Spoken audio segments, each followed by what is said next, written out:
Mercedes is unable to compete for the Constructors' or Drivers' Championship for the first time in the new turbo hybrid era. But while many blame their design choices or the lack of progress on an engine that propelled them to the title all these years, there may be another factor that could have contributed to their losses: the changes in their workforce between 2021 and 2022.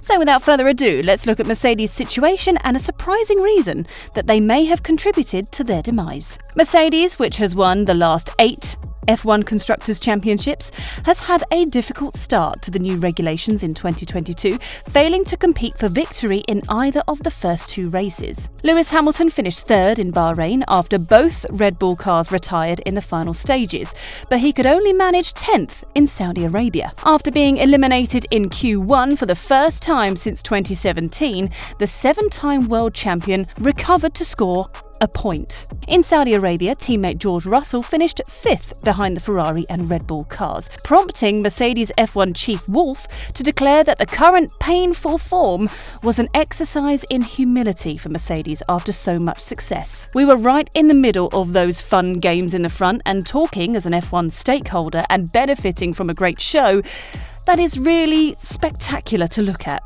But on the other side, it is extremely painful to not be part of those fun games, and by quite a chunk of lap time deficit. We're not going to rest until we are back in the mix, but you're absolutely right, it's no fun at all. It's an exercise in humility, and it's going to make us stronger in the end, even though it's not funny right now." Mercedes' main issue has been the extreme porpoising of its car at high speeds, which Russell blamed for 99% of the team's problems. There are so many factors at play between the mechanical stiffness of the car and the stiffness of the floors, the design of the floors, tyre pressures, engine mode as well. The faster you go, the worse it gets. So it makes it harder for qualifying because we turn the engines up.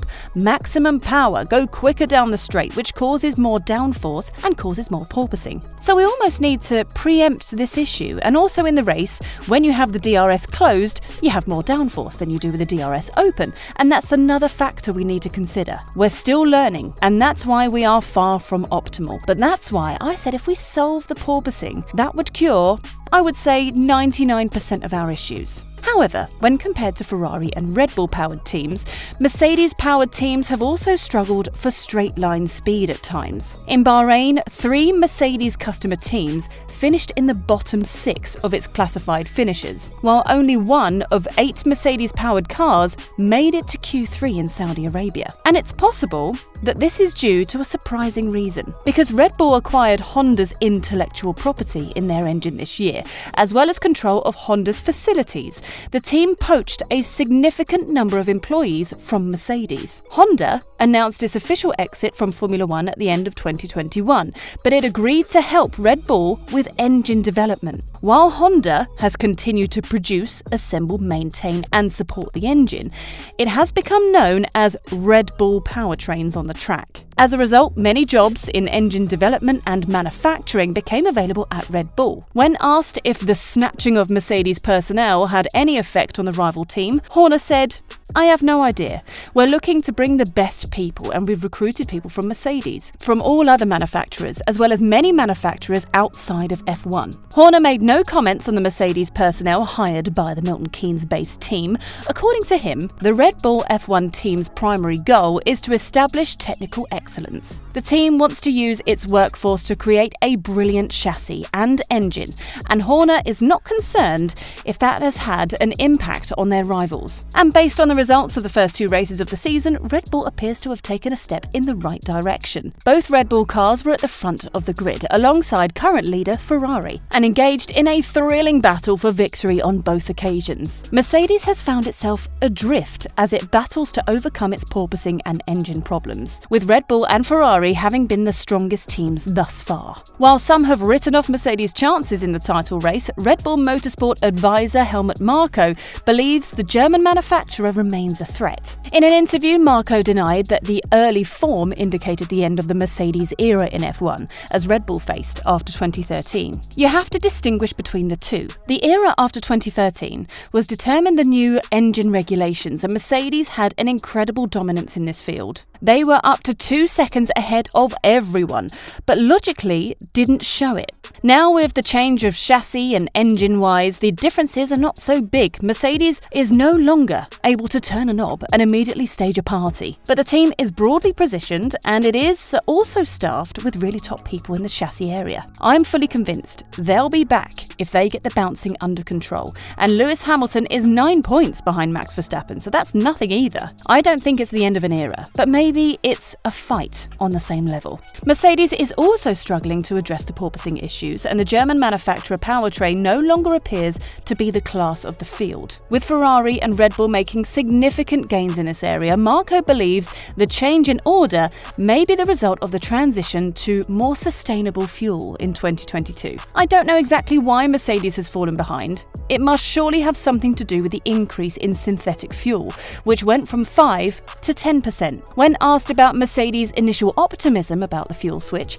Marco responded, "Well, it wasn't a cinch for us, but not everything is the same. But of course, we don't have this detailed knowledge of the Mercedes." However, logic points to an explanation being connected with the fuel. And of course, when you have such a bloodletting, first of all Andy Cowell departing and then a good 50 people who are gone, the impact would actually be quite normal. But for the time being, Mercedes is trailing Red Bull and Ferrari on the timesheets. While Red Bull has been anything but shabby, they have had to play catch-up to some extent against the Scuderia after finishing second in Bahrain, even before Verstappen and Sergio Perez were forced to retire late on due to similar fuel pump issues. However, the reigning Drivers' World Champion won the first race in his title defence in Saudi Arabia, defeating Leclerc in a thrilling duel. And things appear to be looking up for Red Bull in future as the team works to address the weight issues that have plagued their car. Dutch racing driver Tom Coronel discussed the dynamic between Ferrari and Red Bull, as well as Max Verstappen and Charles Leclerc as they compete for the title. As far as I can see, the Ferrari has been the better car up to now.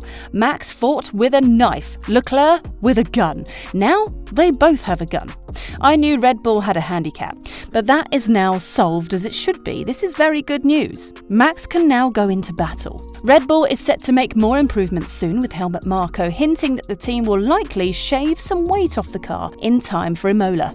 According to a media report published by Autosport.com, the leaner car could be 8 kilos lighter, a significant improvement over Aston Martin shaving mere grams off the AMR22 when they decided to remove paint from their car. Coronel explains how extra weight can impact the performance of a car. Weight is everything. With less weight, you can brake easier and accelerate more easily.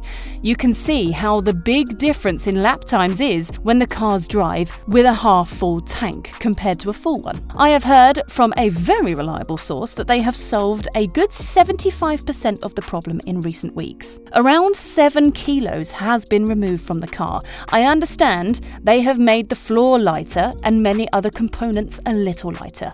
With us in the touring car class, 10 kilograms less weight means you are 0.1 seconds faster on a lap. Formula One cars are a lot lighter, so I calculate the effect is twice as big. If the Red Bull is now 0.2 seconds faster per lap, that would have made Verstappen 10 seconds faster in Saudi Arabia over 50 laps added together. Now that's how you have to calculate it, and then the difference is very big. Thank you for watching. If you liked the video, please consider liking and subscribing to our channel, and don't forget to click the bell button to be notified of future videos. What are your thoughts on Mercedes losing some employees to Red Bull? Do you believe it had an impact? With the current state of the championship fight, who do you think will emerge victorious?